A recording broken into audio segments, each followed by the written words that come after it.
Alhamdulillah wahdahu wassalatu wassalamu ala man la nabiyya ba'da. Wa ba'du, assalamualaikum warahmatullahi wabarakatuh.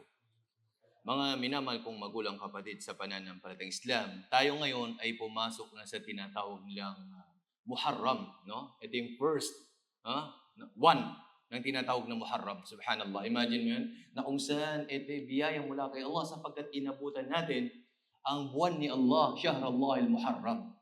Isa ito sa, kasama ito sa Arba'atun Hurum na tinawag, sinabi mula sa banal na Quran. Inna iddata syuhur inda Allah, 12 syahran fi kitabillah, yawma khalaqas samawati wal ard.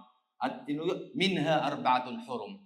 Ito kasama sa tinatawag na Arba'atun Hurum, itong buwan na ito, ang tinatawag na buwan ni Allah, ang tinatawag na Muharram. Ito yung first, na kung saan first, ngayon, day na to, gabi na to, okay, sunod na ito, subhanallah. At ito, nakagandahan na ito, mashallah, na kung saan bilang anong marapat nating gawin, no? Anong mga marapat nating gawin?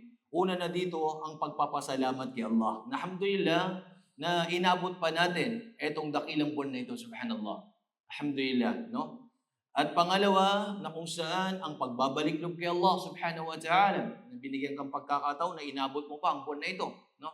Ang taon na ito. At ganun din na kung saan pinaka-mainam, pinaka-the best din na gawain na yung tinatawag na muhasabatun nafs, no? Na kung saan self-accountability, i-check natin mga past o previous na mga nagawa natin. Alhamdulillah.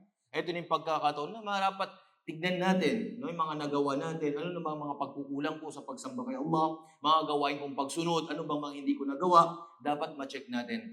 At pang-apat na kung saan iwasan natin ang mga bid'ah, mga gawain sa buwan na ito, at ganoon din mga panggagaya, no? Sapagkat marami sa mga kapatid natin, iba sa mga kapatid na kung saan ay first pa lang ng Muharram, nakikita mo, siniselebrate nila, ang iba nagpaputo kung mga gawain na walang kinalaman sa ating pananampalataya. Mga gawain na kung saan ay hindi inuutos ng ating pananampalataya. Kaya dapat maging aware tayo. At itong buwan na itong Muharram, hindi ito buwan na kung saan ay para bang lungkot na ginagawa ng ibang grupo na nalulungkot sila sa buwan ng Muharram.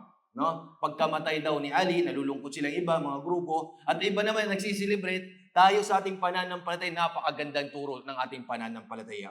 Kung anong meron sa Quran, sunna ng mahal na propeta, ito dapat ang ating gagawin. Kaya mga kapatid, mga magulang sa pananampalataya Islam, alhamdulillah, paramihin ang mga gawain pagsamba, mga gawain na kung saan ikalugod-lugod kay Allah subhanahu wa ta'ala. At sapagkat tayo ngayon ay sa buwan ng Muharram, kaya paramihin ang mga gawain pagsamba at ganun din ang pag-iwas sa mga bagay na pinagbabawal ng ating dakilang tagapaglikha. Maraming salamat. Hanggang dito na lamang.